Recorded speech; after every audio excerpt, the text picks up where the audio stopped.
ইসরায়েলের প্রধানমন্ত্রী Benjamin Netanyahu আবারও বিশ্বমঞ্চে ভারতের ভূয়সী প্রশংসা করলেন। ফক্স নিউজকে দেয়া এক সাক্ষাৎকারে তিনি স্পষ্ট করেছেন, ১৪০ কোটির বেশি মানুষের দেশ ভারত ইসরায়েলের অন্যতম অকৃত্রিম বন্ধু। বিশ্বের জনবহুল এই রাষ্ট্র থেকে তেল আবিব যে অভূতপূর্ব সমর্থন পেয়ে আসছে তা নেতানিয়াহুর ভাষায় অসাধারণ। মধ্যপ্রাচ্যের অস্থির পরিস্থিতির মধ্যে ভারতের এই অবস্থানকে কৌশলগতভাবে অত্যন্ত গুরুত্বের সঙ্গে দেখছে ইসরায়েল। তবে এই বন্ধুত্বের বার্তার আড়ালে চাপা পড়েছিল ওয়াশিংটনের সাথে তেল আবিবের সাম্প্রতিক কূটনৈতিক টানাপোড়েন, লেবানন সামরিক অভিযান এবং ইরানকে ঘিরে শান্তি চুক্তির নানা দিক দিয়ে যুক্তরাষ্ট্রের সাথে ইসরায়েলের মতপার্থক্য এখন আলোচনার কেন্দ্রবিন্দুতে। মার্কিন ভাইস প্রেসিডেন্ট জেডি ভান্স স্পষ্টই লেবাননে ইসরায়েলি অভিযানের ফলে চলমান শান্তি প্রক্রিয়ার ক্ষতি হওয়ার আশঙ্কা প্রকাশ করেছেন। ভান্সের মতে, ইসরায়েলের সুরক্ষায় মার্কিন অর্থায়ন এবং অস্ত্রের বড় ভূমিকা থাকলেও আঞ্চলিক উত্তেজনা প্রমোশনে সবার দায়িত্বশীল আচরণ প্রয়োজন।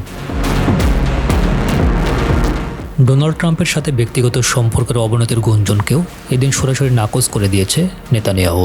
তিনি দাবি করেন, হোয়াইট হাউসে ইসরায়েলের সবচেয়ে বড় বন্ধু ডোনাল্ড ট্রাম্প এবং দুই দেশের মধ্যকার দীর্ঘদিনের কৌশলগত সুসম্পর্ক এখনও অবিচল। মার্কিন ভাইস প্রেসিডেন্ট জেডি ভ্যান্সের সঙ্গে সব বিষয়ের মতের মিল না থাকলেও ব্যক্তিগত সম্পর্কের জায়গাটি এখনও ইতিবাচক, তাও তিনি জোর দিয়ে উল্লেখ করেছেন। শেষ পর্যন্ত নিজের অবস্থানের পক্ষেই সাফাই গাইলেন ইসরায়েলি প্রধানমন্ত্রী।